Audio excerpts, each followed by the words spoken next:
परमात्मा ने सृष्टि रचना सुनानी शुरू की। अब काल फिर भी अंदर घुसा रहता है। धर्मदास जी ने कहा महाराज जी एक बात करूं, अकर भाई प्रश्न करूं, एक करो। आप कहते हो कि राम और कृष्ण यानी विष्णु जी कुछ नहीं कर सकते। ये भगवान एक बार मोर ध्वज राजा का पुत्र ताम्रध्वज आरे से चरवा के श्री कृष्ण जी ने और जीवित कर दिया था भगवान ने। बता हम कैसे माने उनमें शक्ति नहीं है। परमात्मा ने कहा मैंने ये नहीं कहा कि इनमें शक्ति नहीं है, पर ये आपको मोक्ष नहीं दे सकते, आपके प्रारब्ध के कर्मों का नाश नहीं कर सकते, आपके आने वाले जो कर्म में कष्ट लिखे हैं, मृत्यु है, उसको टाल नहीं सकते। ये परमात्मा ने कहा कि जैसे मोर ध्वज राजा के पुत्र ताम्र ध्वज को तो श्री कृष्ण जी ने आरे से चरवा कर मृत्यु होने के बाद उसको जीवित कर दिया, शरीर भी सेट कर दिया, जोड़ दिया ज्यों का त्यों। इतनी पावर तो है इनमें। लेकिन इनका सगा भांजा अभिमन्यु प्रथम दिन युद्ध में मारा गया था, चक्रव्यूह में। सुभद्रा श्री कृष्ण जी की बहन थी, अर्जुन का ब्याही थी, और प्रथम दिन ही अभिमन्यु मर गया था। श्री कृष्ण रोए, सुभद्रा रोए, पांचों पांडव रोए, उनका कुल नाश हो रहा था। तब तेरे श्री कृष्ण जी ने जीवित क्यों ना करा वो अभिमन्यु। अब धर्मदास फिर सुन हो गया, हे भगवान ये कारण क्या था, हमने तो ये बात कभी ध्यान में ना आई हमारा। तो परमात्मा ने कहा बेटा अभिमन्यु की आयु इतनी ही थी, प्रारब्ध इतना ही था, और उस ताम्रध्वज की आयु शेष थी। वो तो बीच में जाकर वो पंगा लिया था तेरे कृष्ण जी ने, और वो जीवित कर दिया। वो तो जीवित था ही, उसकी तो आयु शेष थी, और इसको जीवित नहीं कर सका क्योंकि उसका आयु शेष नहीं थी। इसलिए ये आपके प्रारब्ध में आपके कर्म के कष्ट को अवॉइड नहीं कर सकते, खत्म नहीं कर सकते। अब कहने का भाव ये है कि परमात्मा ने फिर सृष्टि रचना सुनाई है। धर्मदास जी फिर थोड़ा सा कच्चा बोल गया, कहने लगे महाराज जी जैसे सुदामा जी का थोड़े से चावल खा के और एक महल बना दिया था सुंदर। परमात्मा कहने लगे भाई तेरी बुद्धि तो कति गड्ढे में पड़ी है बेटा। अरे के कला तोड़ दिया, एक महल बना दिया था, एक मंत्री बनवा दिया अपने मित्र का, इतना महल था, यहाँ के मंत्री राजा लोग बना दे। इस तो मोक्ष हो गया उसका सुदामा का। ना मोक्ष श्री कृष्ण का, जन्म मृत्यु कृष्ण की मिटे, श्री कृष्ण की मिटे नहीं, ना सुदामा की उसके पुजारी की। तो पुण्यात्मा धर्मदास जी कुछ कहने लगे महाराज जी आप तो हमारे देवताओं के पीछे पड़ लिए। परमात्मा बोला भाई बाढ़ में जा। मैं उसी टाइम अंतर ध्यान हो गया परमात्मा, और वो लगा रोन बुरी तरह, अरे भगवान गलती होगी, हमारे साथ तो ऐसी बनी हुई है, काल ने इतने रंग दिए, हम कति खराब कर दिए अंदर ते। अब रो रहा है, देख रहा है ऊपर और नीचे, ये भगवान कहाँ गए।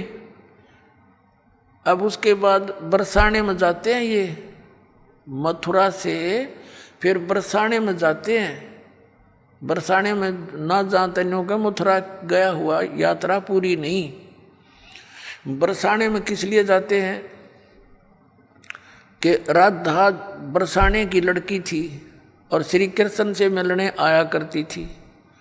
तो उस समय के लोग तो उसको गुंडी बुंडी कहा करते कि गैर पुरुष से मिलने जाती है, या पूरा गांव विरोध करा करता, लेकिन वो नहीं मानी फिर भी।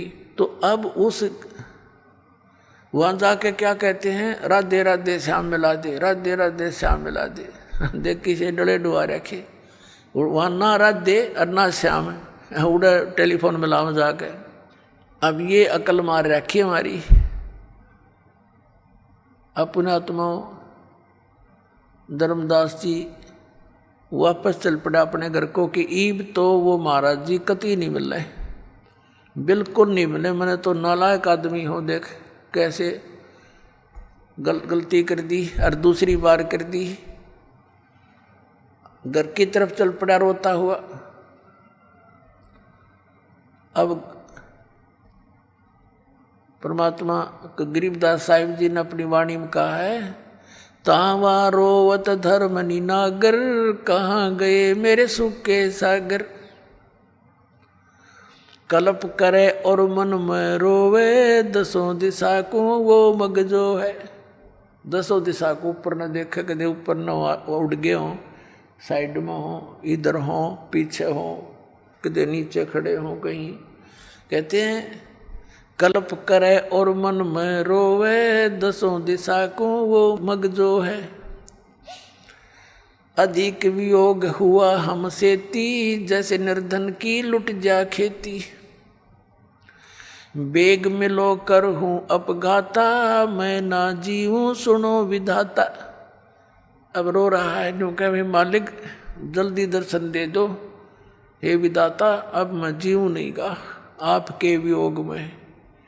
ऐसा ज्ञान अचंभ सुनाया, ओए होए, ऐसा अचंभित करने वाला ज्ञान आपने मुझे सुनाया।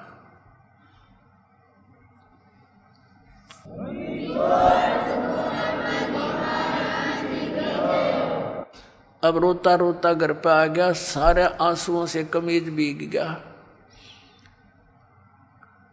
2-3-4 दिन में अपना घर पहुंच गया।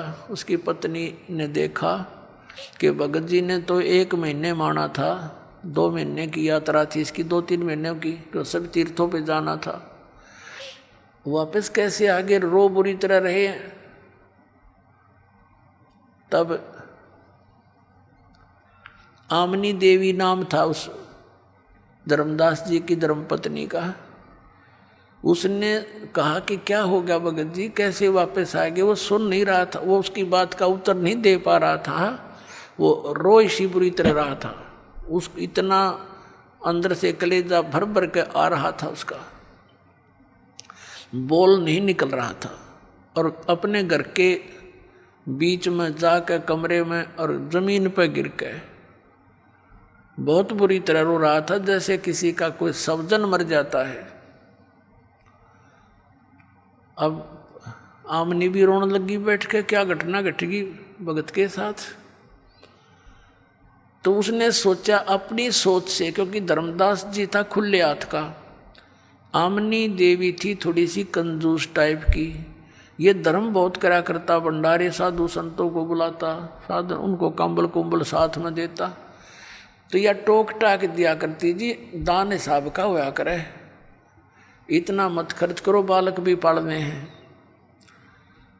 तो इसने नो सोचा आमनी देवी ने कि मैं भगत जी को टोक टाक दिया करती, और इसका लगता है किसी ने रास्ते का जो पैसा था लेके गया था, यो धन यात्रा खर्च, वो निकाल लिया। अरे इसका काम अधूरा रह गया धर्म का। और ये इसलिए रो रहा है कि अब ये नो सोच रहा होगा कि मैं पैसे मांगूंगा और या फिर ना नुकर करेगी। और ऐसा किया हुआ धर्म फिर व्यर्थ होता है। तो उसने इस विचार से कहा कि हे भगत जी, कोई बात ना, किसी ने आपका यात्रा खर्च निकाल भी लिया होगा, आप और ले जाओ, कि आपके धन की कमी है, आपको भगवान ने कितना दे रखा। उसको एक सांत्वना दिलाने के लिए वो इस प्रकार की उसकी सिंपैथी सी कराने लगी। काफ़ी देर रोता रोता जब मन थोड़ा सा ठीक बोलने के हिसाब में हुआ, तब कहने लगा, आमनी देवी, यदि मेरा वो धन निकल जाता तो कोई बड़ी बात नहीं थी, वो और ले जाता मैं, लेकिन मेरा ऐसा धन गया वो मुझे अब मिले नहीं और मैं जीऊँ नहीं। तो वो कहने लगी, ऐसा कौन सा धन था। तो उसने रोते रोते सारी कथा सुना दी जो मालिक ने सुनाई थी। आमनी इस बात में बहुत तेज माइंड की समझदार बेटी बहन थी।